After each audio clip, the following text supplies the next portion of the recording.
எல்லோருக்கும் வணக்கம். இன்றைக்கு நான் முதல்லாம் செய்ய போறேன்.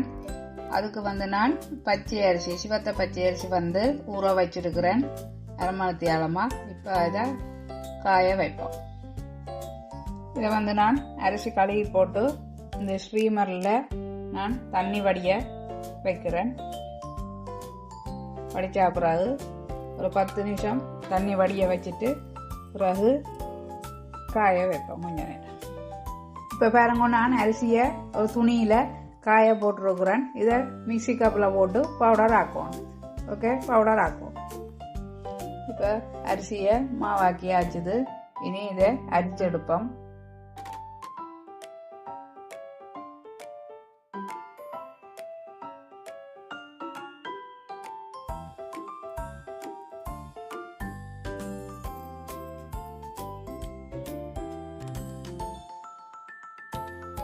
இப்போ அரிச்சு எடுத்தாச்சு. இனி தொதலை செய்வோம்.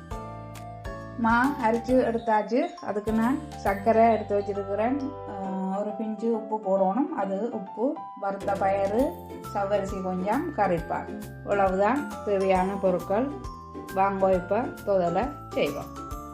முதல் சட்டி, கனமான சட்டி ஒன்று எடுக்கணும். அதை அடுப்பில் வச்சுட்டு முதல் கறிப்பாலை விடுவோம். அடுத்தது சர்க்கரை, அரிசிமா எல்லாத்தையும் போடுவோம். போட்டுட்டு கலந்து விடுவோம்.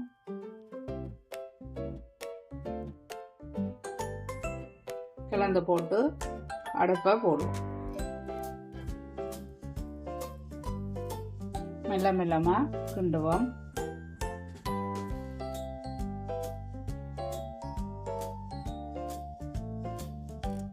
இப்போ பாருங்க, 10-15 நிமிஷம் ஆச்சுது.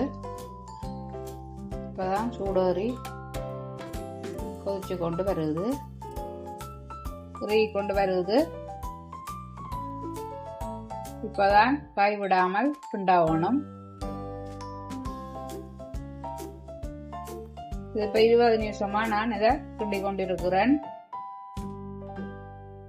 கைவிடாமல் கிண்டி கொண்டிருக்க வேண்டியதான். நல்லா இறுகி வர வேணும்.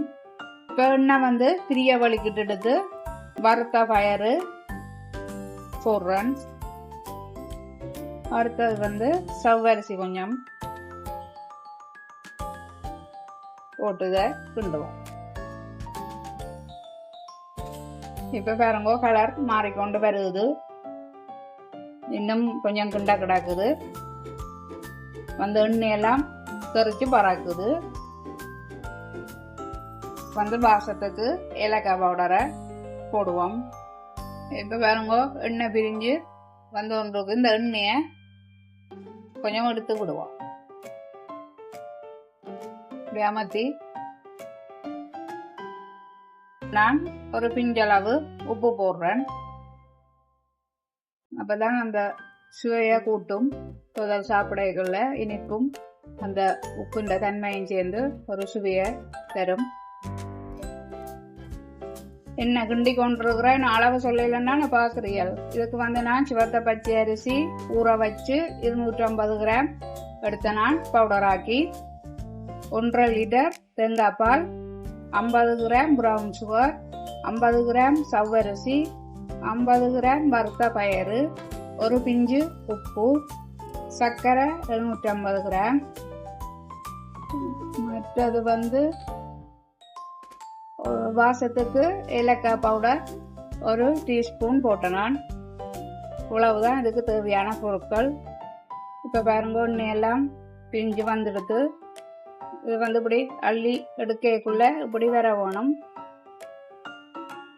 இதுதான் சரியான பதம். ஓகே, இதை இனி நாங்கள் இறக்குவோம். இப்போ நான் ட்ரே ஒன்று எடுத்து வச்சிருக்கிறேன். இதுக்குள்ளதான் இதை எடுத்து மாற்ற போகிறோம். எல்லாத்தையும் ட்ரைக்காக போட்டாச்சு. இனி இதை சமப்படுத்தி நிறவ வேணும். அதுக்கு நான் இப்படி இதை எடுத்து வச்சிருக்கிறேன் கரண்டி. இதால்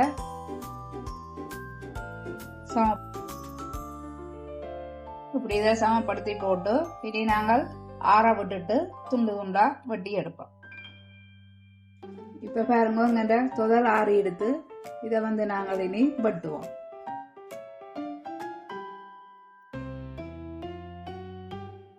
இப்போ பாருங்க இங்கிட்ட தொதல் நல்லா சாஃப்டாகவும் நல்லாவும் இருக்குது. நல்லா நொண்டு இருக்குது.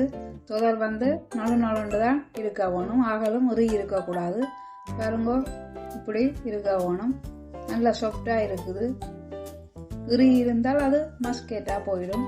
இது வந்து தொதல் வந்து இப்படி நொண்டு இருக்கணும். எங்களோட தொதல் அப்படி இருக்குது பாருங்க. இப்போ பாருங்க எங்கள்கிட்ட தொதல் ரெடி ஆகிடுது. நல்லா சாஃப்டாகவும் இருக்குது, நல்லாவும் இருக்குது. ஓகே, நீங்களும் செய்து சாப்பிட்டுட்டு எப்படி இருக்குன்னு லைக் பண்ணுங்க, கமெண்ட் பண்ணுங்க, ஷேர் பண்ணுங்க.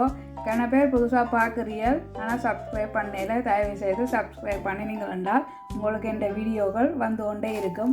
நீங்கள் தேடி பார்க்க தேவையில்லை. அப்படியே பெல் பட்டனை அமர்த்தி நீங்கள் வந்தால் அது வந்து கொண்டே இருக்கும். ஓகே, அது எனக்கு ஒரு உதவியாக இருக்கும்னு சொல்லிக்கொண்டு நீங்கள் சப்ஸ்கிரைப் பண்ணுங்க. நன்றி, வணக்கம்.